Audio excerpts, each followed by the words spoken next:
You've seen this happen, right? A brilliant new product gets launched, there's all this hype, and then poof, it's gone. A fantastic idea, amazing technology just vanishes. So why do so many great innovations fail? That's exactly what we're going to break down today. Let's get into it.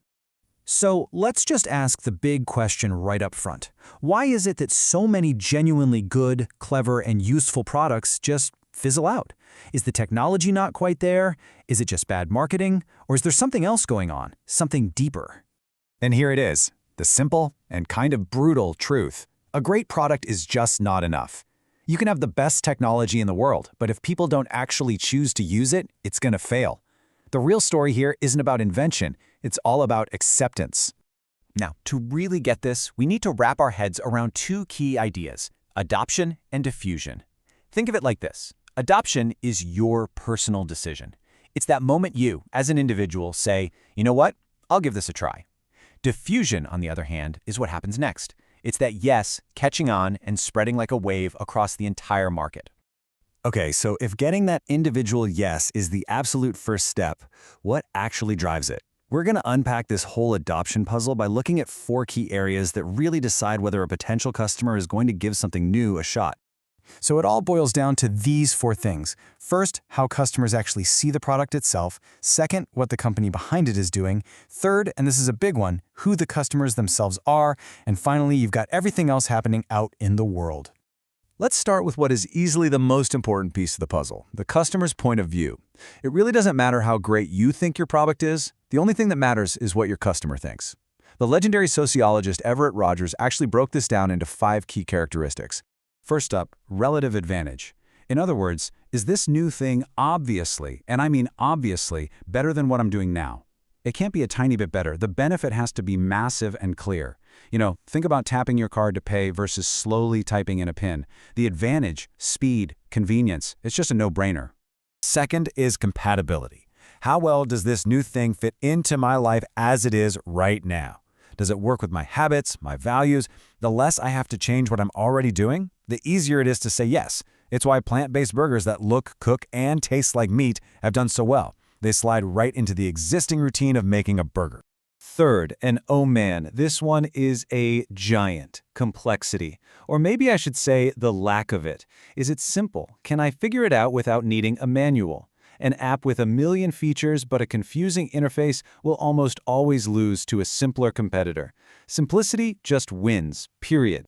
Number 4 is tryability. Can I just test it out? Can I dip a toe in the water before I have to commit?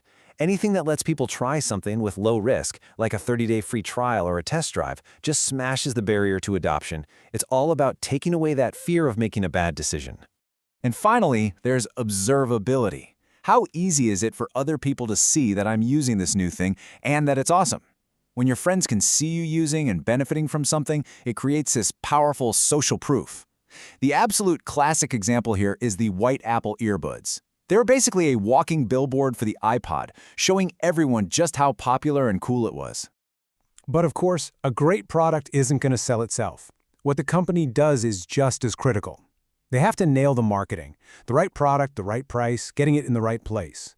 But even more than that, they've got to build a foundation of trust with great service, reliable delivery, and support you can count on. This brings us to the third piece of our puzzle, the customer. Because let's be real, not all customers are created equal. People adopt new things at totally different speeds, and understanding this is key to going from a cool niche product to a mainstream blockbuster. So this curve here shows us all the different groups. First, you've got the innovators. These are the tech geeks who just love new stuff. Then you have the early adopters, the visionaries who can see the potential. After them comes the early majority, a huge practical group that waits for proof. They're followed by the even more skeptical late majority. And finally, you have the laggards, who pretty much hate change.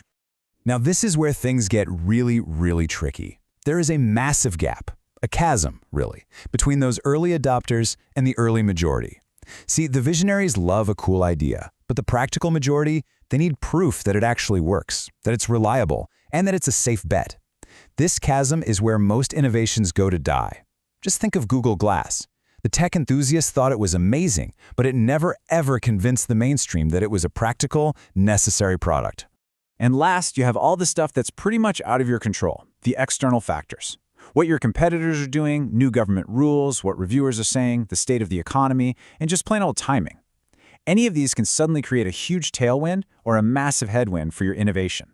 So, let's say you've cracked the code on individual adoption. How do you get that big market-wide wave of diffusion going? How do you turn a few people saying yes into a full-blown movement? Well, a few things can really pour gasoline on that fire. Obviously, having great distribution and a solid reputation helps, but two other things are huge: industry standards that let different products work together and having complementary goods available. For example, electric cars couldn't really take off until a network of charging stations, a critical complement, started to pop up everywhere. And you have to remember this: launching a product isn't the finish line, it's the starting line. The first version is never the best version. The real magic happens when companies actually listen to those first users and improve the product constantly. The product literally evolves with the market.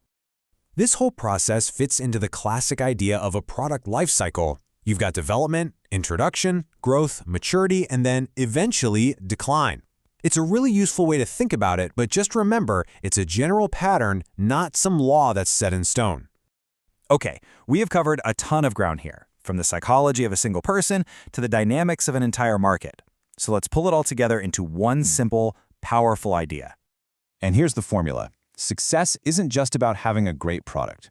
It's the combination of a great product that customers actually see value in, plus a smart introduction that builds trust, plus a real commitment to learning and getting better over time. If you miss any one of those pieces, even the best idea in the world can fall flat. So, I'm going to leave you with a question to chew on. With this framework in mind, think of a product that failed recently. Which key ingredient do you think it missed? Was it a problem with the product itself, a botched introduction, or did they just fail to listen and learn?